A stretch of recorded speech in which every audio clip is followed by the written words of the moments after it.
Olá, tudo bem? Bem-vindo ao nosso Café com Ações. Saúde a todos.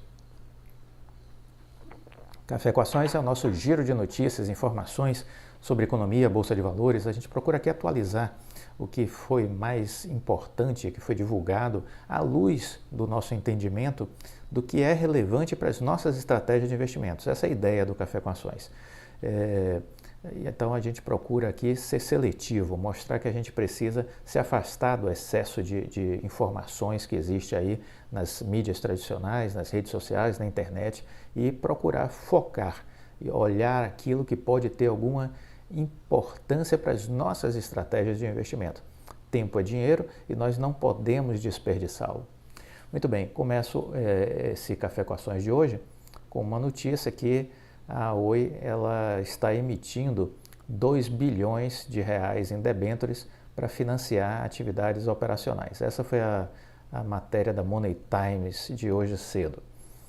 A Oi, por meio da Oi Móvel, irá emitir 2 bilhões em debêntures não conversíveis em ações, segundo o comunicado enviado ao mercado na segunda-feira. O objetivo é utilizar recursos para financiar suas atividades operacionais e despesas gerais e administrativas da Oi e de suas controladas, até a data da liquidação financeira da venda da UPI Ativos Móveis.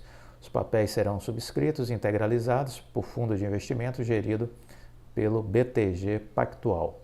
O vencimento será de 16 meses e os juros incidentes sobre o valor nominal unitário correspondem a variação acumulada de 100% das taxas médias diárias dos DI, acrescido exponencialmente da sobretaxa equivalente a 8% ao ano. Bom, isso foi uma nota que saiu na segunda-feira, né, da Oi, dizendo que estaria fazendo essa movimentação. O que é importante a gente lembrar, né, porque algumas pessoas meio que começaram a comentar nas redes, eu cheguei a ver logo cedo, como se isso fosse algo de surpresa, né? Que a Oi estava fazendo essa movimentação. E, na verdade, a gente precisa ler as coisas, a gente precisa olhar o planejamento da empresa, a gente precisa acompanhar o que a empresa diz, entendeu? Porque se assim fizermos, nada nos surpreende a partir do momento que está em linha com o que está planejado, né? Está em linha com o que está planejado não é uma surpresa. Então, eu quero aqui recordar que em março já saía notícias, né, de que a Oi estava se preparando para fazer uma captação de recursos este ano de até 7 bilhões e meio de reais. 7 bilhões e meio de reais, né? Inclusive que estava negociando com os credores internacionais para ter autorização para fazer essa captação e que esse dinheiro de até 7 bilhões de reais, 7 bilhões e meio de reais, né, que estavam previstos para essa captação esse ano, estavam destinados para exatamente ajudar a operadora a cumprir os seus planos durante esse período que resta de recuperação judicial, né? Então, havia aí uma ideia de uma captação imediata de 2,5 bilhões em debêntures da Infraco, isso foi já realizado, né? E havia ainda uma possibilidade de movimentação de mais 5 bilhões de reais por meio da Oi Móvel. Então, desses 5 bilhões de reais previstos, né, no planejamento estratégico da Oi de captação via Oi Móvel, está sendo emitido agora a captação de 2,5 bilhões, de 2 bilhões, aliás, né, que foi anunciado agora nessa semana. Então, o que a gente está assistindo aqui dos 5 bilhões de reais previstos no planejamento, a Oi está agora já lançando mão de 2 bilhões dos 5 que estão previstos. Então, nada de surpresa, nenhuma novidade, assunto velho, né? Assunto velho, que já consta do plano estratégico da empresa e assim deve ser visto, né? Então, se cria às vezes muito ruído sem a menor necessidade. De novo, estudem as empresas que vocês querem investir, estejam atentos ao que ela diz, ao que ela se propõe a fazer, ao seu planejamento, porque se você tiver essa capacidade de estar sempre atualizado com relação ao que a empresa está fazendo, se propondo a fazer e dizendo o que vai fazer, né, nada disso vai ser perturbador para você. Então, o movimento, né, de captação que a Oi anunciou ontem, de 2 bilhões de reais, está dentro de um escopo, de um planejamento que pode chegar até 5 bilhões de captação via Oi Celular. Então, nada extraordinário, tudo dentro dos conformes, tudo dentro do planejado.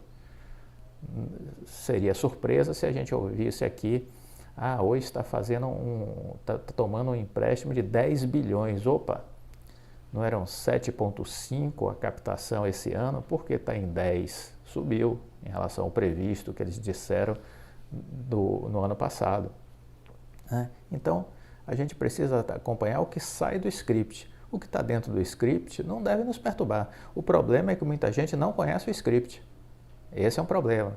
Muita gente não conhece o roteiro, aí é complicado, porque você está investindo em uma empresa e não está acompanhando o que a empresa está dizendo. Então você não está estudando a empresa. Aí tudo que acontece é ruído. Tudo que acontece é ruído, porque aí fica o disse-me disse, fica uma loucura, né?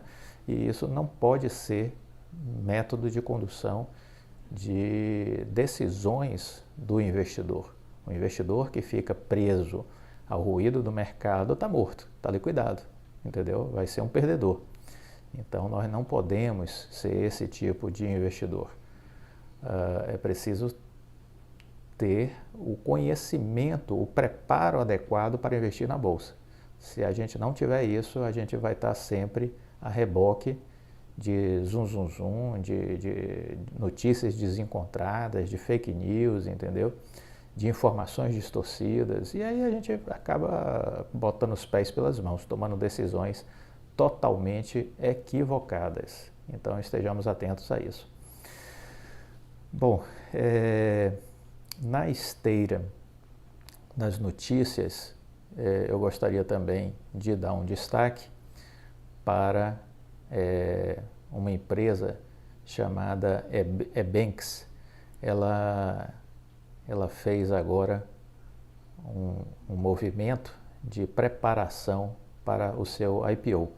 O Ebanks ficou conhecido por mediar pagamentos brasileiros para empresas internacionais como o Airbnb, a Amazon, a AliExpress, a Shopee, o Spotify e o Uber.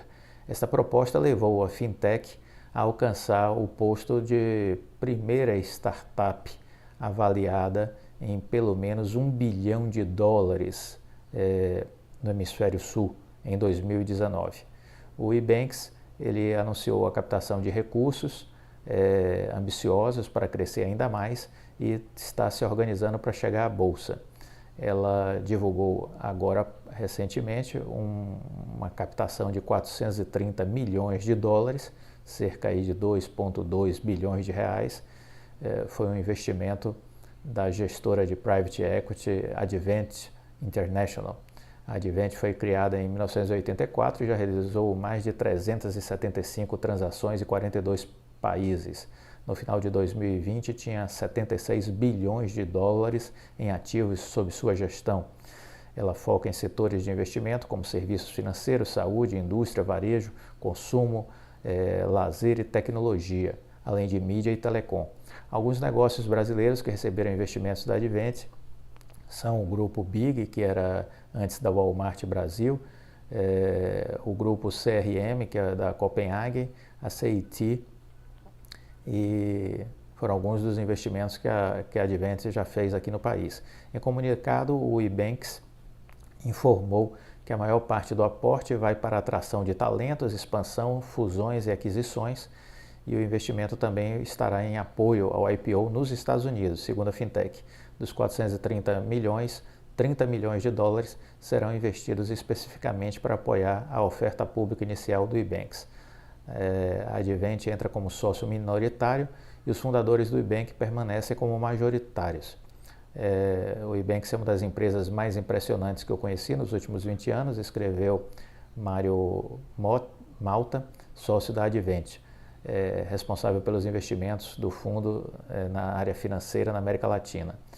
É o líder em um mercado em altíssimo crescimento, servindo clientes que estão entre as marcas que mais crescem no mundo e os ajudando a vender com simplicidade, confiança e alto nível de aprovação de transações.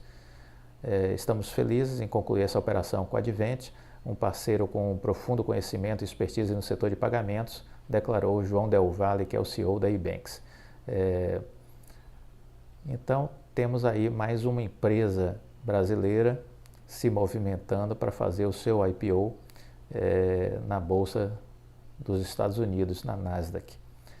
Então, hoje o Ebanks está atendendo cerca de 70 milhões de consumidores latino-americanos que estão comprando, né, e pagando por produtos e serviços em sites como a Amazon, AliExpress, Snoopy, Spotify e Uber. Esse é o mundo do futuro, o mundo da tecnologia. As empresas de tecnologia estão ganhando cada vez mais corpo. Isso é uma realidade nos Estados Unidos, isso é uma realidade no Brasil também. Estejamos atentos, porque o mundo caminha na direção das empresas techs, que são as empresas que mais estão crescendo no mundo inteiro nos últimos anos, né?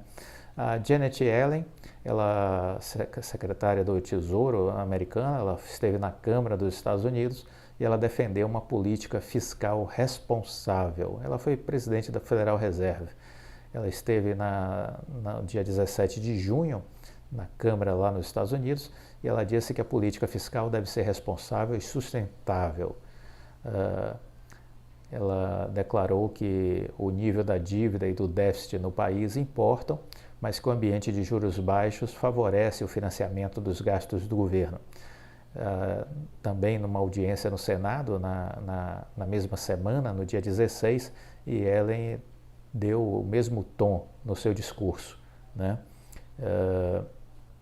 Ao responder perguntas dos parlamentares, a ex-presidente do Federal Reserve disse que não vê riscos de hiperinflação nos Estados Unidos. Também afirmou que não apoia a teoria monetária moderna. Dentre outros assuntos, Yellen disse que o governo Joe Biden não vê justificativa para subsidiar combustíveis fósseis. Ela ainda afirmou que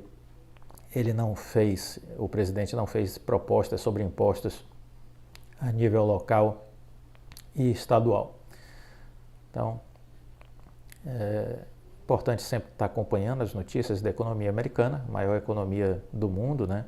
E é das locomotivas que carregam a recuperação econômica do mundo inteiro, né? Então, o que acontece nos Estados Unidos e o que acontece com a China é algo que deve estar sempre no nosso radar. Bom, esse foi o nosso Café com Ações de hoje. Deixe o seu like, fiquem com Deus e até a próxima. Tchau.